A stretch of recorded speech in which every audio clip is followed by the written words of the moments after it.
সুপ্রিয় দর্শক, স্বাগত জানাচ্ছি আজকের সম্পাদকীয়তে। আমি জিন্নাত আলা যশোয়া। জাতীয় নাগরিক পার্টির জোরালো বক্তব্য, আগে আওয়ামী লীগের বিচার সম্পন্ন করতে হবে, একই সঙ্গে সংস্কারও করতে হবে, তারপর হবে নির্বাচন অনুষ্ঠান। দুদিন আগে দেওয়া এনসিপির এমন বক্তব্যের জবাব দিয়েছেন বিএনপির স্থায়ী কমিটির সদস্য আমির খসরু মাহমুদ চৌধুরী। তিনি বলেছেন, বিচার প্রক্রিয়ার সাথে নির্বাচনের কোনো সম্পর্ক নেই এবং নির্বাচন ব্যবস্থাকে পিছিয়ে নেওয়ারও সুযোগ নেই। বিচার, সংস্কার ও নির্বাচন নিয়ে এমন টানা পড়েন কি শেষ হবে না? ঐক্যমত্য প্রতিষ্ঠার উপায় বাকি। সাম্প্রতিক রাজনীতির প্রাসঙ্গিক বিষয় নিয়ে আজকের সম্পাদকীয় নির্বাচন বনাম বিচার। আর এ নিয়ে আজকের সম্পাদকীয়তে আলোচনার জন্য স্টুডিওতে উপস্থিত আছেন অধ্যক্ষ মোহাম্মদ সেলিম ভূঁইয়া, সাংগঠনিক সম্পাদক বিএনপি, এবং আরও উপস্থিত আছেন মনিরা শারমিন, যুগ্ম আহ্বায়ক জাতীয় নাগরিক পার্টি। দর্শক, আপনারাও এই আলোচনায় অংশ নিতে পারেন। এজন্য আপনাদের ফোন করতে হবে টেলিভিশনে দেখানো নম্বরে। এছাড়া ফেসবুকের মাধ্যমেও আপনাদের মন্তব্য পাঠাতে পারেন। দর্শক, দেখছিলাম প্রধান শিরোনামগুলো, ফিরছি আলোচনায়। আমরা আলোচনায় ফেরার শুরুতেই আমাদের যেহেতু আজকে শিরোনামটি নির্ধারণ করা হয়েছে নির্বাচন বনাম বিচার, সেলিম ভাই, আপনার কাছে শুরুতে আসতে চাচ্ছি। নির্বাচনের সঙ্গে সংস্কারের 5 তারিখের পর থেকে একটা বলা যায় প্রতিদ্বন্দ্বী একটা সম্পর্কই দেখা যাচ্ছিল, যে আগে সংস্কার পরে নির্বাচন, এর মধ্যে আবার বিচার যুক্ত হলো। সার্জিস আলম বলেছেন শেখ হাসিনাকে ফাঁসির মঞ্চে আনার আগে যেন নির্বাচনের কথা না হয়। মানে নির্বাচন নিয়ে যে নতুন রাজনৈতিক দলের অবস্থান, এর সঙ্গে আপনাদের মন্তব্যটা আসলে কি, এই মন্তব্যের পরিপ্রেক্ষিতে? ধন্যবাদ আপনাকে, সেই সাথে আজকের যারা আমাদের এই আলোচনা দেখছেন, আমাদের সেই প্রিয় দর্শকদেরকেও ধন্যবাদ জানাচ্ছি। আজকের যে আলোচনার বিষয় নির্বাচন, সংস্কার, বিচার, একটি বিষয় এখানে প্রথমে আপনি বলেছেন যে সার্জিস আলম সাহেব বলেছেন যে ফাঁসির না দেওয়া পর্যন্ত শেখ হাসিনাকে নির্বাচনের বিষয়টা আনা যাবে না। আমি মনে করি এটা কোনো যুক্তিসঙ্গত বক্তব্য না। কারণ দেশের মানুষ সবাই চায় হাসিনার ফাঁসি হোক, কিন্তু সেই ফাঁসিটা বিচারের মাধ্যমে হোক, এটাও চায় সবাই। আপনার হুট করে কোনো সিদ্ধান্ত দেওয়া যাবে না।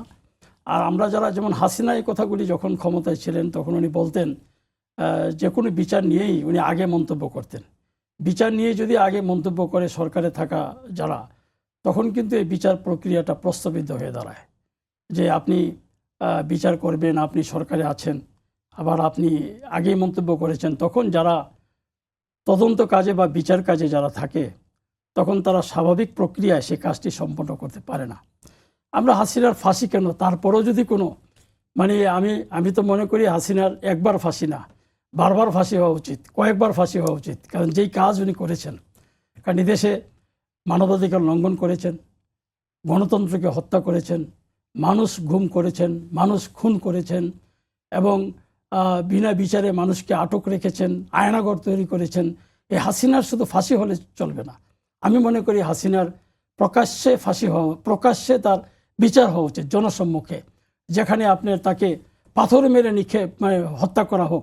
এই ধরনের ঘটনাই যদি ঘটতো তাহলে মানুষ বেশি খুশি হতো। কারণ কোনো লোক যদি হাসিনার গায়ে একটা পাথর মারতে পারতো, সে কিন্তু এই ফাঁসি দিয়ে হাসিনাকে মারার চেয়ে সে বেশি খুশি হতো যে আমি একজন ফেসিস্টের গায়ে আমি একটা পাথর ছুঁড়ে নিক্ষেপ করেছি। তা সেটা একটা বিষয়। এখন আমরা নির্বাচন যদি এই সমস্ত কথা বলে যদি নির্বাচনকে পিছিয়ে দিই, বা নির্বাচনের বিরুদ্ধে যদি মানুষ কি চায়, যে 17 বছর মানুষ ভোট দিতে পারেনি, এখন প্রত্যাশা মানুষের, যে আমরা কিন্তু দেখেছি 1990 সনে যখন স্বৈরাচার এরশাদের পতন হয়, বিচারপতি শাহাবুদ্দিন সাহেব 90 দিনের মধ্যে একটি সুষ্ঠু, অবাধ, নিরপেক্ষ নির্বাচন করে জনগণের ক্ষমতা জনগণের হাতে ফিরিয়ে দিয়েছেন। কিন্তু আজকে 6 মাসের বেশি অতিক্রান্ত হলো। নির্বাচনের বিষয়ে যে একটা আপনার বলিষ্ঠ পদক্ষেপ, সেই পদক্ষেপগুলি একেবারে দেখার মতো পদক্ষেপগুলি, সেটি এখনও নেওয়া হচ্ছে না। এই অন্তর্বর্তীকালীন সরকার, এই সরকার এসেছে ছাত্র জনতার আন্দোলনের ফসল। ছাত্র জনতা জীবন বাজি রেখে ছাত্ররা কাজ করেছেন। তারা প্রথমে কোটা আন্দোলন করেছেন, বৈষম্য বিরোধী আন্দোলন করেছেন। সেই আন্দোলনে জনগণ নেমে এসেছে, জনগণ ফুল সাপোর্ট দিয়েছে। রাজনৈতিক দলগুলি তাদেরকে সাপোর্ট করেছে। রাজনৈতিক দলগুলি, আমরা যারা রাজনৈতিক দলে ছিলাম, আমরা যারা আপনার একবারে গ্রাসরুট লেভেলেও যারা আমরা কাজ করেছি, আমাদের নেতা তারেক রহমান সাহেবের পরিষ্কার নির্দেশ ছিল যে আপনারা ছাত্রদেরকে সব রকমের সহযোগিতা করে যান। কারণ আমরা যদি আপনার এখন ব্যানারে আগে থাকি, তাহলে বলা হবে যে এই বিএনপি আন্দোলনটা করাচ্ছে। সুতরাং আপনারা পিছন থেকে যা যা করার সব কিছু করেন, এবং সেভাবে আমরা কাজ করে গিয়েছি, সেটা তারা স্বীকারও করে। এটা স্বীকার সেটা করাটা, শেখার পাশাপাশি হ্যাঁ, আপনারা সবাই চায় যে শেখ হাসিনার বিচারটা, হ্যাঁ, কিন্তু বিচারটা, বিচারের এবং আগে বিচারটা নির্বাচন আমরা শেখ হওয়া যাবে হাসিনার না, এই চাই, প্রসঙ্গে সেই যেই কথাটি দিয়ে আমি আরম্ভ করেছিলাম। কিন্তু সেই বিচারের একটা দীর্ঘস্থায়ী প্রক্রিয়া, বিচারটা একটা আইনি প্রক্রিয়া। সে আইনি প্রক্রিয়া বিচার করতে সময়ের দরকার, কারণ শেখ হাসিনার বিরুদ্ধে একটা মামলা না, অনেকগুলি মামলা। এই মামলাগুলির বিচার করতে একটা সময়ের ব্যাপার, কারণ আমি নিজে 40টি মামলার আসামি।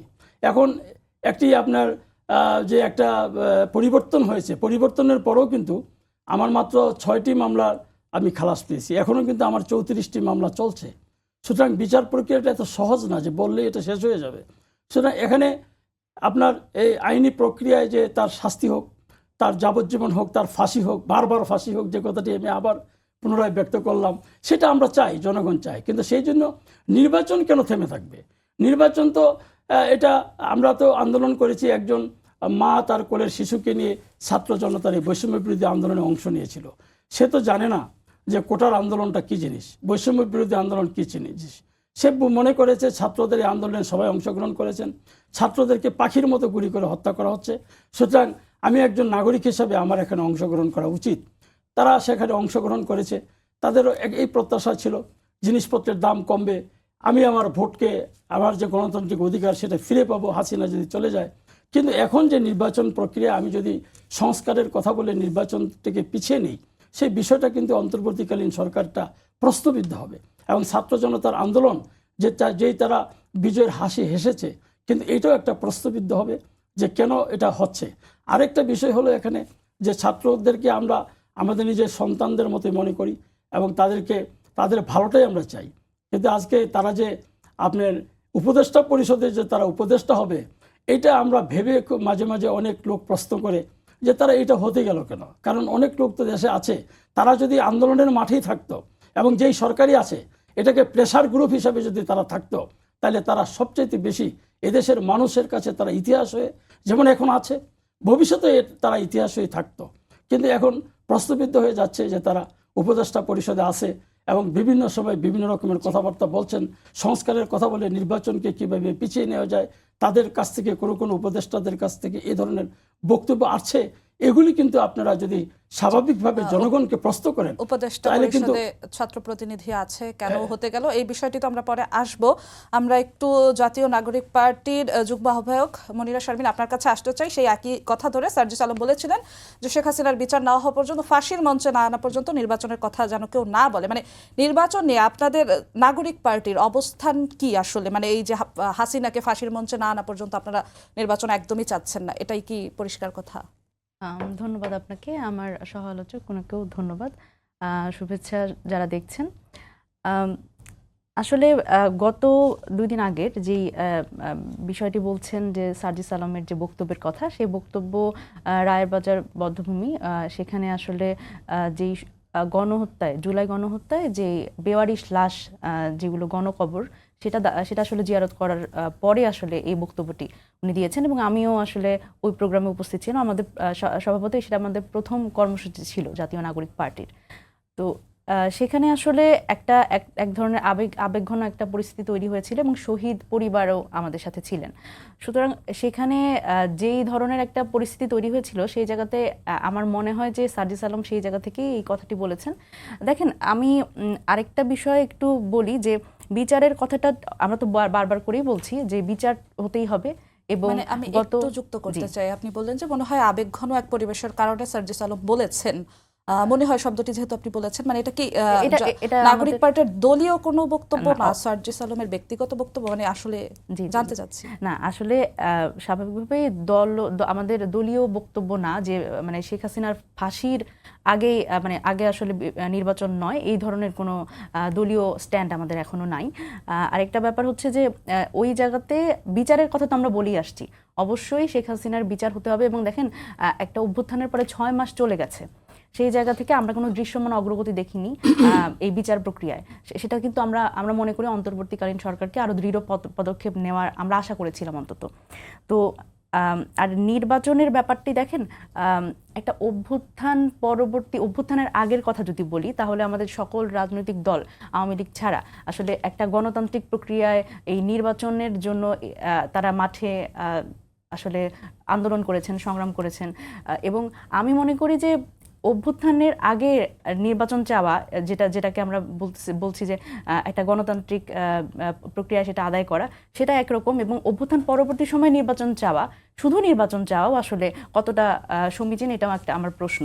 কারণ একটা অভ্যুত্থান পরবর্তী বাংলাদেশে সেখানে একজন গণহত্যাকারী এবং আওয়ামী লীগ দল হিসেবে সে প্রশ্নবিদ্ধ, সে জায়গায় তাদের বিচার, এবং এখানে অবশ্যই সংস্কার প্রয়োজন। এবং এখানে সংস্কার, আপনি একটা কথা বলছিলেন যে সংস্কার এবং নির্বাচনকে আসলে মুখোমুখি দাঁড় করানোর একটা ব্যাপার।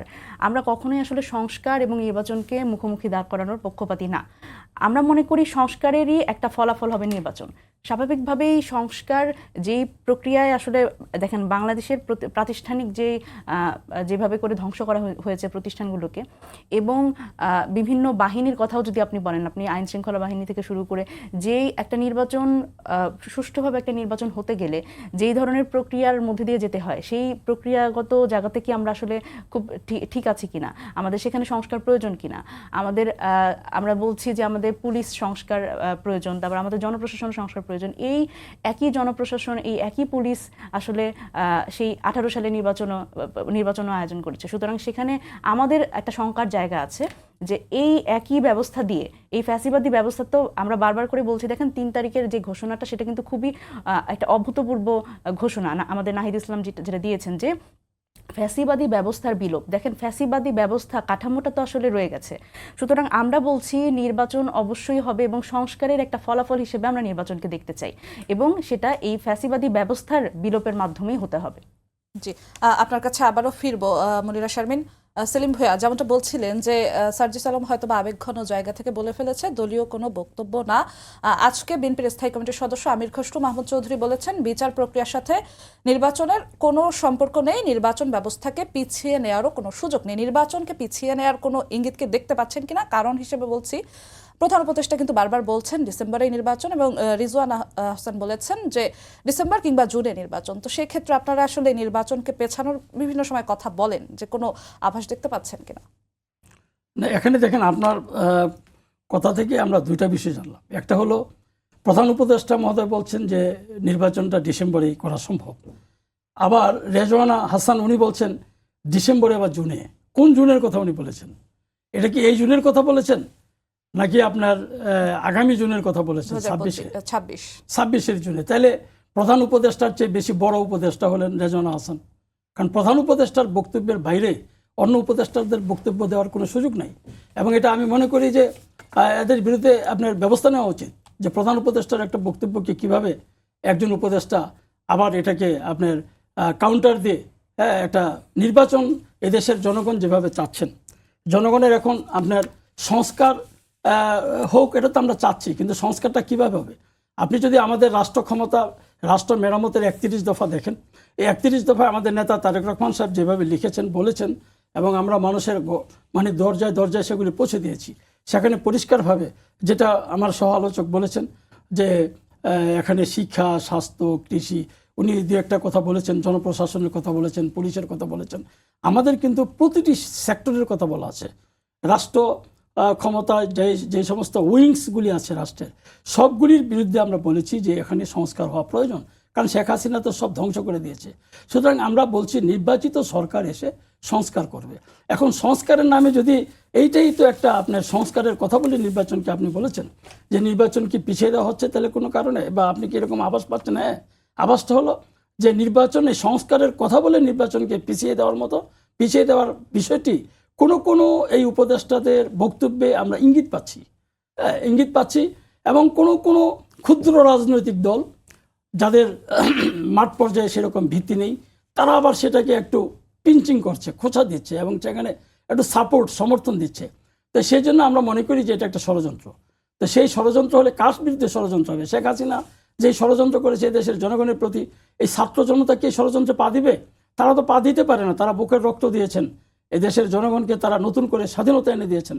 সুতরাং এখানে এই সংস্কারের নামে নির্বাচন পিছানোর কোনো সুযোগ নাই। সংস্কার হবে, যে জনপ্রতিনিধি যারা আসবে, নির্বাচনের পরে যারা আসবে তারা প্রয়োজনীয় সংস্কার করবে, এবং এই সংস্কারের জন্য এই যে আপনার যে কমিটি গঠন করা হয়েছে বিভিন্ন সংস্কারের জন্য, তাদের যে বিষয়গুলি তারা নির্বাচিত সরকার এসে সেগুলি দেখবেন যে কতটুকু গ্রহণযোগ্য, সে গ্রহণযোগ্য বিষয়গুলি তারা অবশ্যই দেখবেন। কিন্তু এই কথা বলে, সংস্কারের কথা বলে নির্বাচন পিছানোর কোনো সুযোগ নাই। মানুষ অধীর আগ্রহ অপেক্ষা করছে নির্বাচনের জন্য। আমার সমালোচক আরেকটি গুরুত্বপূর্ণ বিষয় বলেছেন যে 6 মাসে বিচার প্রক্রিয়ার যে কোনো লক্ষণ তারা দেখছেন না। আমিও কিন্তু ওনার সাথে একমত। বিচার প্রক্রিয়ার লক্ষণ যেরকম নাই, সেরকম নির্বাচনের বিষয়ে কোনো লক্ষণ নাই, কোনো অগ্রগতি নাই, মানে একটি জায়গায় স্থবির হয়ে আছে। আপনার যেই সরকার এতদিন পরে আপনার বই দিতে পারলো না, এদেশের জনগণ তাদের সাথে, ফুল জনসাধারণ এই অন্তর্বর্তীকালীন সরকারকে সাপোর্ট দিচ্ছে, রাজনৈতিক দলগুলি সাপোর্ট দিচ্ছে। কেন দিতে পারছেন না? তার কারণ হলো আওয়ামী লীগের প্রেতাত্মারা এখনও আপনার এই মন্ত্রণালয়গুলি দখল করে আছে। আপনি শিক্ষায় বই দিতে পারে নাই, আপনি দেখেন টেক্সট বুক বোর্ডের কর্মকর্তা যারা, তারা আওয়ামী লীগের। আপনার একজন কর্মকর্তাকে নায়েমের ডিজি হিসাবে বদলি করা হয়েছে, আওয়ামী লীগের লোক, কিন্তু সে পাঠ্যপুস্তক বোর্ডটাকে শেষ করে আসছে। তাকে আবার দিয়েছেন প্রমোশন দিয়ে নায়েমের ডিজি হিসাবে। এরকম শিক্ষা অধিদপ্তরের একজন ডিজি দেওয়া হয়েছিল যে নাকি আওয়ামী লীগের দোসর, এবং ছাত্র জনতার বিপক্ষে যারা কাজ করেছেন সেই ব্যক্তিকে ডিজি করা হয়েছেন। আমরা বিগত 15 দিন আন্দোলন সংগ্রাম করেছি, মাঠে শিক্ষা অধিদপ্তর ঘেরাও করেছি, তারপরে তাকে সেখান থেকে প্রত্যাহার করে নেওয়া হয়েছে। সেলিম ভাইয়া, কিন্তু আপনার কথা ধরে যদি বলি, সেই দোসরদেরকে প্রশাসন বা বিভিন্ন জায়গায় রেখে অতি দ্রুত নির্বাচন দিলে সেই নির্বাচনটা কি আসলে আপনি যত এটা লেন্দি করবেন তারা আরো বেশি শক্তিশালী হবে। এবং আপনি যান ইউনোর কাছে, যান ডিসির কাছে, যান, তারা কারা গাপটি মেরে বসেছিল, তাদেরকে কিন্তু আমরা, এই ছাত্র জনতা কিন্তু তাদেরকে প্রোটেকশন দিয়েছে। আমরা বিএনপি বলেন, অন্যান্য রাজনৈতিক দলগুলো আমাদের সাথে সহযোগিতা করেছে, আমরা তাদেরকে প্রোটেকশন দিয়েছি, থানাগুলিকে প্রোটেকশন দিয়েছি, আপনার ইউনো অফিসগুলিকে, সরকারি অফিস আদালতগুলিকে প্রোটেকশন দিয়েছি। এখন তারা কিন্তু মানে নড়ে চড়ে বসেছে। আমার মনে হয় যে তারা কোনো ইঙ্গিত পাচ্ছেন যে তোমরা এভাবে কাজ করো, সেই জন্য তাদের যে আওয়ামী লীগের যে চরিত্রটা, সেই চরিত্রটা আমরা আবার ইউনোদের কাছ থেকে পাচ্ছি। আবার কিন্তু আমরা এই ডিসিদের কাছ থেকে সেই আওয়ামী লীগের চরিত্রগুলি আমরা বের হয়ে আসছে। সুতরাং এদেরকে আপনি সুযোগ দিবেন। এরা প্রথম দিকে খুব নমনীয় ছিল যে এটা চেঞ্জ আসছে, আমরা মনে হয় আমাদেরও যে মুখোশটা এটা পরিবর্তন করা উচিত, কিন্তু এখন কিন্তু আবার তারা সেই আগের রুলটা প্লে করছে বিভিন্ন জায়গায়। তো সেই জন্য আমি মনে করি যে যত লেন্দি হবে এই প্রসেসটা আপনি দীর্ঘায়িত করবেন, তত বেশি তারা সুযোগ নেবে এই সমস্ত দোসররা। সুতরাং দ্রুত নির্বাচন হলে কিন্তু তারা, আপনি যদি নির্বাচনের একটা রোডম্যাপ করে দেন, তখনই কিন্তু তারা সাবধান হয়ে যাবে যে না, তাহলে আমরা সামনে নির্বাচন আসছে, জনপ্রতিনিধি যারা হবে, আমরা যদি উল্টাপাল্টা করি আমাদের বিচার হবে। আর এখন তারা মনে করে এই কিছু উপদেষ্টার বক্তব্য থেকে এবং ছোট্ট একটা রাজনৈতিক দলের যে কর্মকাণ্ড থেকে তারা মনে করে যে আরে তাইলে তো নির্বাচন যদি বিলম্বিত হয়, তাহলে তো আমরা যাতে নির্বাচন বিলম্বিত হয় সেই জন্য সেই ষড়যন্ত্রের সাথে আমরা কাজ করি। এইটা হলো মূল বিষয়। মনিরা শারমিন বলছিলেন, বিএনপির পক্ষ থেকে বিভিন্ন সময় শোনা যায় যে নির্বাচিত সরকার আসলে সংস্কারটা বেশি ভালোভাবে সম্ভব, সংস্কার একটি দীর্ঘমেয়াদী বিষয়, কিন্তু আপনাদের তরফ থেকে বিভিন্ন সময় বিভিন্ন ব্যানারে আপনারা বৈষম্য বিরোধী বা নাগরিক কমিটি থেকে যে নির্বাচিত সরকার না, আগে সংস্কার যতটুকু বেশি সম্ভব করে তারপর, মানে আপনাদের কেন মনে হয় নির্বাচিত সরকার না, এই অন্তর্বর্তীকালীন সরকারের সময়ই সব থেকে বেশি সংস্কার সম্ভব, কেন মনে হয় আপনাদের? দেখেন, আমি যদি বলি 1991 সালের পর থেকে, মানে যেই কয়েকটা ভালো নির্বাচন বলে আমরা জানি, যে কয়েকটা নির্বাচন, সেই নির্বাচনগুলো কিন্তু হয়েছে। এবং আমরা যদি দেখি যে এই মানে ফ্যাসিবাদী যে সংবিধানের কথা আমরা বলছি, স্বৈরতান্ত্রিক কাঠামোর মধ্যে যে সংবিধান, এই সংবিধানে কিন্তু কোনো ধরনের সংস্কারও হয়নি। এবং আমি যদি বলি, দেখেন, ভালো নির্বাচনের মাধ্যমে যখন কোনো ক্ষমতার বদল হয়, সেখানে আমরা স্বাভাবিকভাবেই চাইব যে জনগণের অধিকার এবং নাগরিক অধিকার তারা ফিরে পাবে, কিন্তু সেটা কিন্তু আসলে হয়নি। আমি যদি বলি সেটা যদি হতোই, তাহলে কিন্তু 24-এ কোনোভাবেই এই মানে এই ছাত্র জনতার এই অভ্যুত্থান হতে হতো না, এই এত মানুষকে রক্ত দিতে হতো না। সুতরাং আমরা এটাই মনে করি যে যদি ম্যান্ডেট থাকে তাহলে এই অন্তর্বর্তীকালীন সরকারেরই যারা আসলে কিনা ছাত্র জনতার একদম হাইয়েস্ট লেভেলের যারা সমর্থন পেয়েছে, এই সরকারের মানে এই অন্তর্বর্তীকালীন সরকারের সেই ম্যান্ডেটটি আছে এই সংস্কার গুলো করার। কারণ দেখেন এখানে কিন্তু জাতীয় ঐকমত্য কমিশন গঠিত হয়েছে এবং জুলাই চার্টারের কথা ডক্টর মোহাম্মদ ইউনূস বলেছেন। তো আমরা মনে করি যে এবং বিএনপি সহ অন্যান্য সকল রাজনৈতিক দলের পক্ষ থেকে কিন্তু এই যে সংস্কার প্রস্তাবনা সবগুলো কিন্তু দেয়া হয়েছে। সুতরাং আমরা যেটা মনে করি সেটা হচ্ছে এই সরকারের আসলে লং টার্ম এবং শর্ট টার্ম তারা তো আসলে বলেছে স্বল্পমেয়াদী এবং দীর্ঘমেয়াদী কোন ধরনের সংস্কার আসলে তারা করতে পারে এবং সকল রাজনৈতিক দলকে নিয়ে বসে আসলে কতদূর সংস্কার করবেন তারা, এবং এটারও একটা মানে ঐকমত্য কমিশনের মাধ্যমে আসলে এই ধরনের একটা সংস্কার তারা করতে পারে। আরেকটা ব্যাপার হচ্ছে এর আগে যেহেতু এতগুলো নির্বাচিত সরকার দেখেছি কিন্তু জনগণের ভাগ্যের কোনো পরিবর্তন হয়নি, এবং আমরা চাই এই যে নির্বাচনটা হবে সেই নির্বাচনটা অবশ্যই গণপরিষদ নির্বাচন হবে। গণপরিষদ কাম আমরা বলছি সংসদ নির্বাচন, দুটোই আমরা এখন বলছি যে একটা নির্বাচনে হওয়া সম্ভব। এই নির্বাচনটার মাধ্যমে আমরা মনে করি যে এই যে আমরা সেকেন্ড রিপাবলিকের কথা বলছি সেই সেকেন্ড রিপাবলিকের মানে জনগণের প্রত্যাশা যে আকাঙ্ক্ষিত জায়গা সেটা পূরণ হবে। জি, আমি একটু আপনার কথার এই জায়গাটায় সেকেন্ড রিপাবলিক এবং গণপরিষদ নির্বাচনে আসবো, কিন্তু তার আগে আপনারা বিচার চান, আগে সংস্কার চান।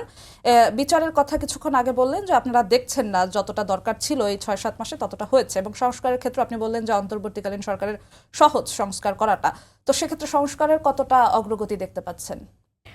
আমরা যেই সংস্কারের অগ্রগতি বলতে যেহেতু সংস্কার কমিশনগুলো গঠিত হয়েছে এবং সেই সংস্কার কমিশনগুলো তাদের রিপোর্টও দাখিল করেছে, এবং আমরা যেটা বললাম যে ঐকমত্য কমিশন গঠিত হয়েছে, এবং আমার মনে হয় যে এখন ডক্টর মোহাম্মদ ইউনূস আছেন, ওনাকে যদি সহযোগিতা করা হয় আসলে সকল রাজনৈতিক পক্ষ থেকে জুলাই চার্টারের মাধ্যমে, এবং এটা কিন্তু খুবই চমৎকার একটি বিষয় কিন্তু উনি সামনে এনেছেন, সেটা হচ্ছে যে এটা একটা একদম স্পষ্ট একটা বিষয় থাকবে যে আসলে এই সংস্কার আসলে প্রস্তাবনা এসেছিল এবং কোন রাজনৈতিক দল আসলে কোন সংস্কার প্রস্তাবনায় একমত হতে পেরেছেন সেটাও আসলে জনগণ দেখতে পারবে। এরকম একটা ভিজুয়াল একটা মানে স্বচ্ছ একটা আইডিয়া উনি বলেছেন। তো সেটা যদি হয় সেটা খুবই সুন্দর হবে, কারণ জনগণেরও তো আসলে একটা মার্কিং, মানে দেখেন আমরা বারবার করে বলছি যে জনগণ সকল ক্ষমতার উৎস, এটা কিন্তু আমরা বহু বছরের পর বছর শুধু শুনেই গেছি।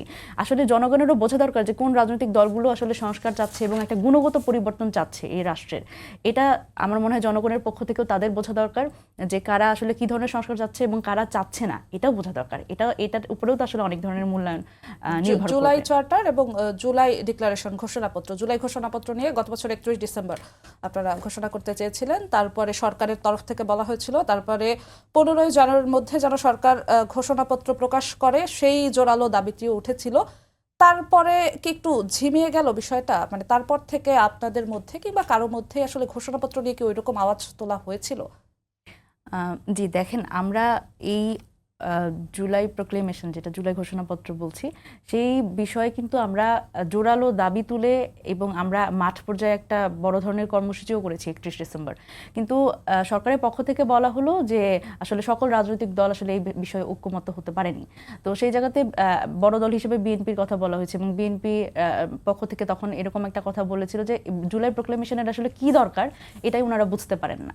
তো সেই বিষয়টি পরে আসলে এই যে বারবার করে আমরা আরো 15 দিনের একটা সময় সরকারের পক্ষ থেকে শুনলাম, কিন্তু তারপরেও আসলে এইটা কোনোভাবে করেই তারা মানে বাস্তবে রূপদান করতে পারলেন না। তো আমাদের পক্ষ থেকে আমরা বারবার করেই বলছি, দেখেন এই অন্তর্বর্তীকালীন সরকারের শুধু জুলাই প্রক্লেমেশনটা কিন্তু এমন না যে এই জুলাই 24 অভ্যুত্থানকে একটা স্বীকৃতি দান করা, অবশ্যই এটা একটু স্বীকৃতি দান করতে হবে।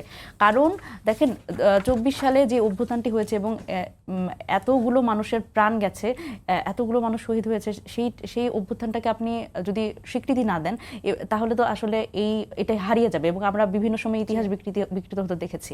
আরেকটা বিষয় হচ্ছে এই জুলাই প্রক্লেমেশন কিন্তু অন্তর্বর্তীকালীন সরকারেরও একটা বৈধতা, আমরা এটাও বলেছি, এবং এই জায়গা থেকে আমার মনে হয় এখনো আসলে 15 তারিখ ঘোষণা না হওয়ার পর 15 তারিখ পর্যন্ত 15 তারিখের মধ্যে যেন ঘোষণা হয়, এই জন্য আপনারা জোরালো দাবি তুলেছিলেন। তারপরে কি ওই আওয়াজটা জোরালো এত ছিল, মানে এরপরে কি এটা নিয়ে আর কথা হলো? না, আমাদের পক্ষ থেকে তো আমরা আসলে যতটা সম্ভব দাবি করেছি, কিন্তু বারবার করেই আমরা আসলে একটা বাধার সম্মুখীন হচ্ছি। আচ্ছা।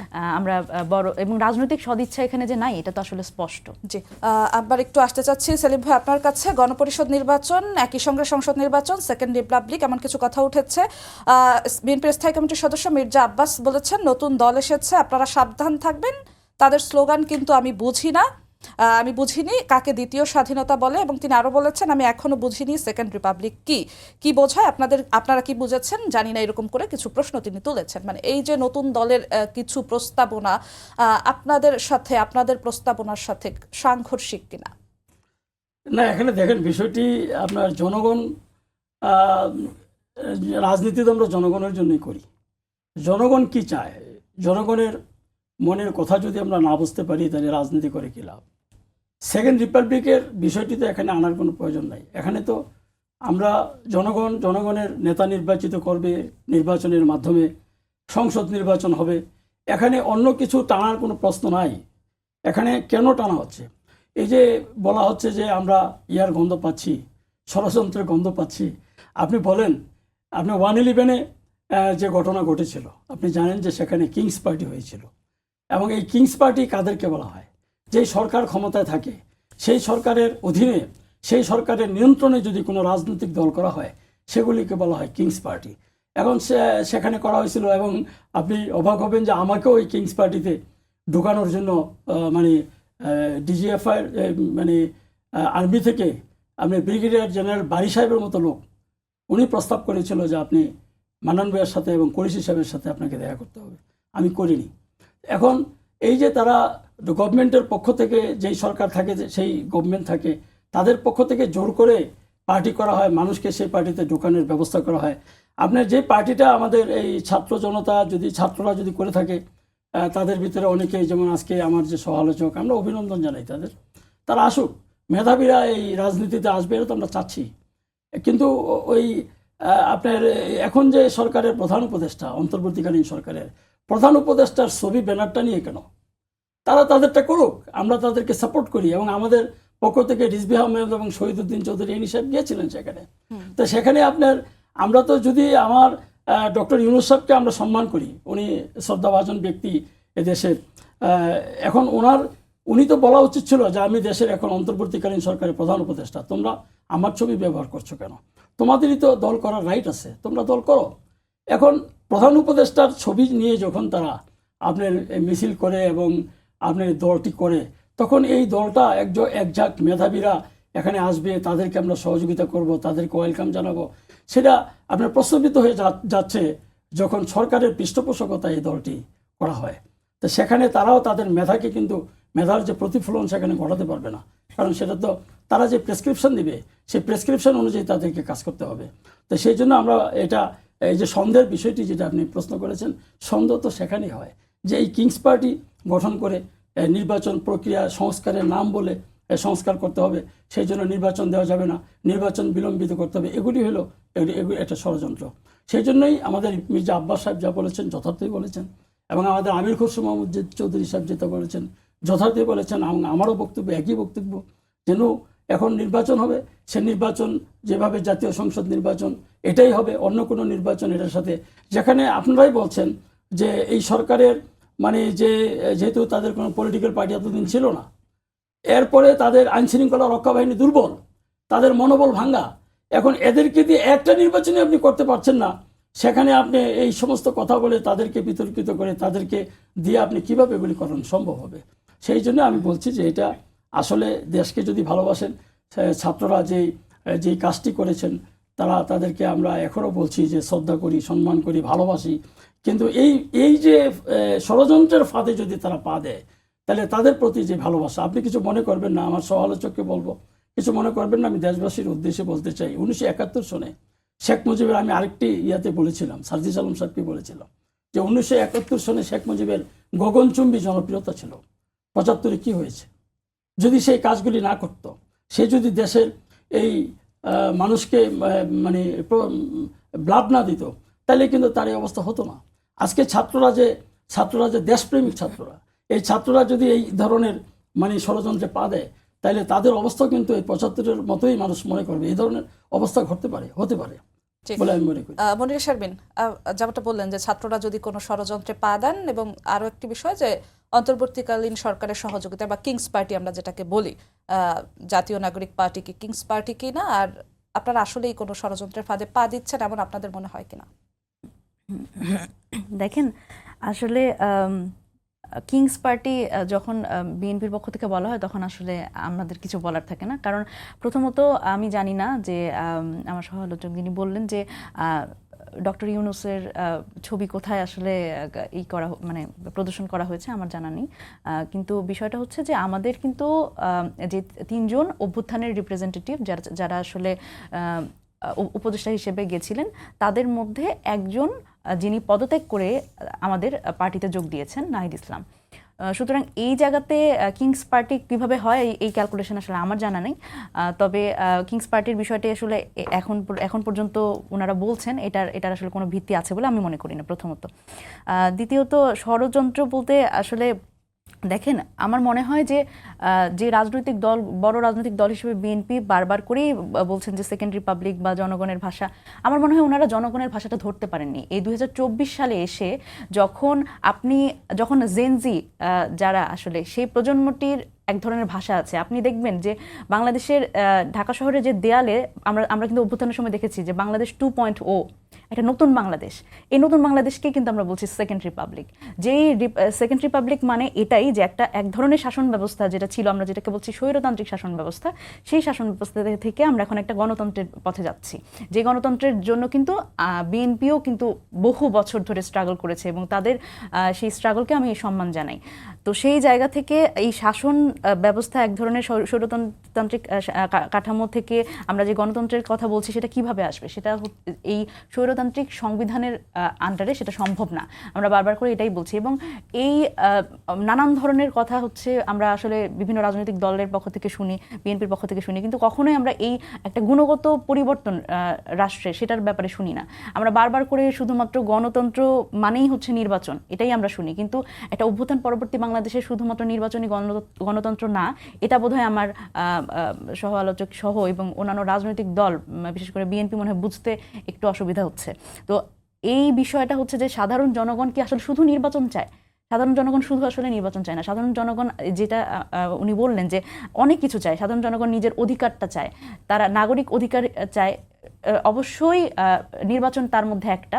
আমরাও নির্বাচনের ব্যাপারে আমরা খুবই ওয়েলকামিং, কারণ আমরা চাই জনগণ বোধহয় অধিকারের পাশাপাশি নিরাপত্তা, দ্রব্যমূল্যের দাম লাগামের মধ্যে থাকা, এই বিষয়গুলোও চায়। তো সেই বিষয়গুলো এখন আপনারা কতটা দেখতে পাচ্ছেন? অবশ্যই সেই জায়গা থেকে অবশ্যই অন্তর্বর্তীকালীন সরকারকে আরো অনেক আমরা আশা করেছিলাম যে আরো অনেক দায়িত্বশীল আচরণ করার ব্যাপারে। যেমন আমরা দেখলাম যে আসলে আইন শৃঙ্খলা বাহিনীর যেই ধরনের আসলে তাদের ভূমিকা এবং গত বেশ কয়েকটা ঘটনা এবং সেখানে নারী ধর্ষণ থেকে শুরু করে এই বিষয়গুলো যখন ঘটলো, তখনও আমরা দেখেছি আসলে আমাদের যিনি স্বরাষ্ট্র উপদেষ্টা আছেন জাহাঙ্গীর সাহেব, ওনার খুব বেশি দায়িত্বশীল কথাবার্তা না, আমরা বিভিন্ন ধরনের রিলাক্টেন্ট কথাবার্তা শুনছি, সেটাও কিন্তু কাম্য নয়। এবং আমরা আসলে এটাই আশা করি যে অন্তর্বর্তীকালীন সরকারের কাছে মানুষের অনেক প্রত্যাশা এবং মানুষের এই প্রত্যাশা থাকবে এবং এই চাপটা থাকবে অন্তর্বর্তীকালীন সরকারের, এবং এই চাপটার জন্যই কিন্তু একটা অভ্যুত্থান হয়েছে। কারণ গত 15 বছরে একটা সরকারের কাছে মানুষের যে এত প্রত্যাশা, সেটা কিন্তু তারা প্রকাশই করতে পারেনি। সুতরাং অন্তর্বর্তীকালীন সরকারকে এই বিষয়গুলো বিবেচনা করে অবশ্যই আরো প্রোঅ্যাক্টিভ ভূমিকা পালন করা উচিত বলে আমার মনে হয়। জি, আপনার কাছে আবারও আসবো মনিরা শারমিন। সেলিম ভাইয়া, মনিরা শারমিন বলছিলেন যে জনগণের ভাষা বা জেনজি, নতুন প্রজন্ম যে জেনারেশন জেড আমরা যাদেরকে বলি, তাদের ভাষা বুঝতে হয়তো বা বিএনপি ব্যর্থ হচ্ছে। তো এদের ভাষা যদি বিএনপি না বোঝে, আগামীতে নির্বাচনের মাঠে বিএনপির জন্য একটু চ্যালেঞ্জিং হবে না? দেখেন, বিএনপি তো চ্যালেঞ্জ, এই যাদের ভাষার কথা বলছেন, এটা তো নির্বাচন আসলেই বোঝা যাবে যে বিএনপির তাদের ভাষা বুঝে কিনা। কারণ বিএনপি এদেশের জনগণের দল। এখনও আমরা মনে করি নির্বাচন হলে বিএনপি 90% ভোট, মানে যারা ভোট দিতে যাবে আর কি, ভোট দেওয়ার 90% ভোটই বিএনপির নেতা যারা নির্বাচনে দাঁড়াবে তারাই পাবে। সুতরাং তখনই তো বোঝা যাবে। বলা অনেক সহজ, কে কোন ভাষা বুঝে না বুঝে সেটা তো আপনার বাস্তবে সেটার প্রমাণ বিএনপি দিবে। সেই জন্যই বিএনপির যেটা চাচ্ছে, জনগণের ভাষা হইল এখন নির্বাচন, এবং জনগণের রাজনীতি আমরা করি, জনগণের ভাষার রাজনীতি করি। সেই জন্য জনগণের ভাষাকে মূল্যায়ন করার জন্যই আমরা এখন, আপনি দেখেন যে উনি একটা বিষয় বলেছেন, আমার সম্মানিত সহ-আলোচক, যে স্বরাষ্ট্রমন্ত্রী কথা শুনছেন না। স্বরাষ্ট্রমন্ত্রী কথা শুনলে তার তো কিছু করার নাই, কারণ স্বরাষ্ট্রমন্ত্রীর কথা তো আপনার আইজি শোনে না, পুলিশ কমিশনার শোনে না, কারণ যার যার মানে তাদের যে চেইন অফ কমান্ড এগুলি নাই। এবং আপনি যদি এখন একটা ওসিকে বলেন যে ওই থানায় একটা মারামারি হচ্ছে, আপনি যাবে না, সে বলে আমার ফোর্স নাই, আমি যাব, আমি তো নিজে মারি খাবো। হ্যাঁ, তো এই যে অবস্থাটা, এই অবস্থা তো আপনার, এটা কি জনগণের ভাষা? এটা মানে কি জনগণের, নতুন প্রজন্মের জনগণের ভাষা কি এগুলা? এখানে বোঝার কোনো সুযোগ নেই। আগে হলো আপনার দেশটাকে আপনাকে স্বাভাবিক প্রক্রিয়া নিতে হবে, এবং এই স্বাভাবিক প্রক্রিয়া নিতে হলে একটা সুষ্ঠু নির্বাচন হতে হবে। এবং এই সুষ্ঠু নির্বাচনে যে প্রতিনিধিরা, যখনই আপনি নির্বাচন দেবেন, তখন কিন্তু এই যে পুলিশ প্রশাসনের আজকে যে অবস্থা, মনোবল ভাঙ্গা অবস্থা, তারা আইন শৃঙ্খলা হাতে নিতে পারছেন না। এখন কোনো কিছু হলে সেনাবাহিনীকে নামাইতে হয়। তো সুতরাং এইভাবে তো আপনার দেশ চালানো যাবে না। দেশ চালানোর জন্য একটা নির্বাচিত সরকার লাগবে, এবং তারা আসলেই দেখবেন দেশের আইন শৃঙ্খলা পরিস্থিতি, ল অ্যান্ড অর্ডার যেটা আছে, এটা একবারে স্বাভাবিক হয়ে যাবে, এবং স্বাভাবিক না হওয়া পর্যন্ত এগুলি হবে না। আপনি দেখবেন যে নির্বাচন হলে আপনার অনেক পার্টির নেতা যারা আছেন, এখন মনে করেন যে অনেক বড় বড় কথা বলেন অনেকে, তাদের জামানত থাকবে না। তখন বুঝবেন যে কি, এই জন্যই তারা চাচ্ছে ষড়যন্ত্র মড়যন্ত্র কিছু করে আপনার কিছু আসন টাসন কিছু আনা যায় কিনা, এটা মানুষ মনে করছেন। আমি আজকে এখনো একটা আপনার ওয়াজ মাহফিল থেকে আসলাম, মানুষের একই বক্তব্য যে নির্বাচন কবে হবে, নির্বাচন কবে হবে। বলছি যে ওয়েট করেন, প্রধান উপদেষ্টা যেহেতু ডিসেম্বর পর্যন্ত বলছেন, এ পর্যন্ত তাকে সময় দেন, আপনারা দেখেন কি করে। তো মানুষের ভাষাটা, আমরা যেহেতু গ্রাসরুট লেভেলে যাই, আমরা কিন্তু অনলাইনের নেতা না, এবং আমরা আপনার ওই যে টকশোতে ডাকছেন এইভাবে নেতা না, আমাদের পজিশন অনুযায়ী আমরা এখানে আসছি, ডাকছেন। সুতরাং এখানে আমরা গ্রাসরুট লেভেলে কাজ করছি, হাজার হাজার লোক, আমরা যেখানে যাচ্ছি হাজার হাজার লোক সেখানে চলে আসে। তো সেখানে আপনার তাদের মনের ভাষাগুলি আমরা যদি না বুঝি, ওই নতুন জেনারেশনের কথা যেটা বলা হচ্ছে, এই নতুন জেনারেশন কাদেরকে দিয়ে? আমাদের সন্তানেরাই তো নতুন জেনারেশন। আমির খসরু মাহমুদ চৌধুরী আরেকটি কথা বলেছেন, 8 মাসেও দেশে নির্বাচিত সরকার না থাকায় হতাশা প্রকাশ করেছেন তিনি। 8 মাস সময়টা কি মানে এই পরিস্থিতিতে নির্বাচন হওয়ার মতো পরিস্থিতি? এখনো নির্বাচন দেওয়া যায়, বর্তমানে যে পরিস্থিতি, নির্বাচন দেওয়া যায়। কারণ আমরা তো এই সরকারকে সহযোগিতা করছি এখন পর্যন্ত। কারণ আমাদের নেতা তারেক রহমান সাহেব বলছেন, মানে এই অন্তর্বর্তীকালীন সরকারকে আপনারা সব রকমের সহযোগিতা করেন। এখন আমরা যেহেতু সহযোগিতা করছি, আমরা যদি সহযোগিতার হাত আপনার পাল্টাই নেই, তাহলে সরকারের সমস্যা হবে। সেই জন্য আমরা চাচ্ছি যে না, এই সরকারের যেহেতু কোনো রাজনৈতিক দল নাই, তাদের কোনো আইন শৃঙ্খলা বাহিনীরও কোনো সেই ইয়েটা নাই, সুতরাং আমরা তাদেরকে সব রকমের সহযোগিতা করবো। এবং আপনি দেখেন আমাদের অনেক নেতাকর্মীকে বরখাস্ত করা হয়েছে, যারা কথা শুনবে না। কারো মানুষের উপর যদি কোনো রকমের অত্যাচার হয়, সেখানে আমাদের নেতার কাছে যদি রিপোর্ট যায়, সেই রিপোর্ট তাৎক্ষণিকভাবে তদন্ত করে উনি ব্যবস্থা নিচ্ছেন। এবং আমরা সেগুলি করে যাচ্ছি বলেই কিন্তু আজকে এই যতটুকু পরিস্থিতি স্বাভাবিক, এই পরিস্থিতিটা আছে। সুতরাং এই পরিস্থিতির মধ্যে নির্বাচন দেওয়া সম্ভব। আমরা সব রকমের সহযোগিতা করবো সরকারকে। অন্যান্য রাজনৈতিক দল, ছোট বড়, আওয়ামী লীগ ছাড়া, এবং আওয়ামী লীগের দোসর যারা, এদের ছাড়া সবাই তো সরকারকে সহযোগিতা করতে প্রস্তুত আছে। আপনাকে অসংখ্য ধন্যবাদ মনিরা শারমিন। আমরা একদম শেষের দিকে চলে এসেছি। সেলিম ভাইয়া বললেন যে এখনই নির্বাচন দেয়া যায়, আপনারা বরাবরই বলেন যে এখনো নির্বাচনের জন্য প্রস্তুত না, তবুও আপনাদের ধারণায় কখন নির্বাচন হলে সুবিধা বা সেটা একদম জনগণের মনের মতো করে নির্বাচন হবে বলে আপনারা মনে করেন? দেখেন, নির্বাচনের ক্ষেত্রে আমরা আসলে কোনো ডেডলাইনের কথা বলছি না। যেটা অলরেডি প্রধান উপদেষ্টা বলেছেন যে ডিসেম্বরে নির্বাচন হতে পারে, তো ডিসেম্বরে নির্বাচন হতে পারে, আমাদের পক্ষ থেকে কোনো সমস্যা নেই। তবে আমরা বলছি যে যেই স্বৈরতান্ত্রিক সংবিধানের উপরে যে নির্বাচনটা হবে, এই সংবিধান সেটা যদি গণপরিষদ নির্বাচন না হয়, তাহলে সেই নির্বাচন নিয়ে আসলে প্রশ্ন তোলার সুযোগ থাকবে। আমরা এজন্যই বলছি যে আমরা গণপরিষদ নির্বাচন চাই, এবং সেই নির্বাচনের পরে যারা নির্বাচিত তারা সংবিধানটা সংস্কার করবেন এবং সংবিধানটা ঠিকমতো প্রণয়ন করবেন। এবং এরপরে, কারণ এই সংবিধান নিয়ে কিন্তু বিএনপির পক্ষ থেকে কিন্তু 62টি সংস্কার প্রস্তাব দেওয়া হয়েছে, এবং আমাদের পক্ষ থেকে 69টি সংস্কার প্রস্তাব দেওয়া হয়েছে। সুতরাং সকলেই চান যে এক ধরনের, আপনাদের তরফ থেকে বিভিন্ন সময় বলা হয়েছে সংবিধান কবর দিয়ে দেয়া বা বাতিল করে দেয়া, আর বিএনপির তরফ থেকে সেই তার পক্ষে সমর্থন নেই। একদম ছোট্ট করে 30 সেকেন্ডে দেখেন আমরা বলছি বারবার করে সংবিধানটি সংস্কার করা এবং সংশোধনী অবশ্যই না, কারণ অ্যামেন্ডমেন্ট যে কোনো সময় যে কোনো সরকার আসলে, নির্বাচিত সরকার আসলে সেটা আবার পূর্বের অবস্থায় ফেরত নেওয়া যায়। সুতরাং আমরা বলছি এটা সংস্কার, এবং সেটা সংস্কার হতে পারে, আমাদের পক্ষ থেকে কোনো অসুবিধা নেই। কিন্তু এই গণপরিষদ নির্বাচনের মাধ্যমে সেই গণপরিষদ সরকারটাই যেটা পরে আইনসভা মানে হিসেবে ডিসেম্বরে করতে নির্বাচন পারে। হলেও জাতীয় নাগরিক পার্টির কোনো কোনো সমস্যা অসুবিধা নেই, নেই। কিন্তু কিন্তু আমরা গণপরিষদ বড় নির্বাচন পরিষদ হতে হবে। চাই। আপনাদের দুজনকে অসংখ্য ধন্যবাদ আমাদের সঙ্গে যুক্ত হওয়ার জন্য। ধন্যবাদ আপনাকে। সবাইকে ধন্যবাদ জানিয়ে শেষ করছি আজকের সম্পাদকীয়। আগামীকাল আবারও দেখা হবে রাত 10টায়। দেখার আমন্ত্রণ রইল। শুভরাত্রি।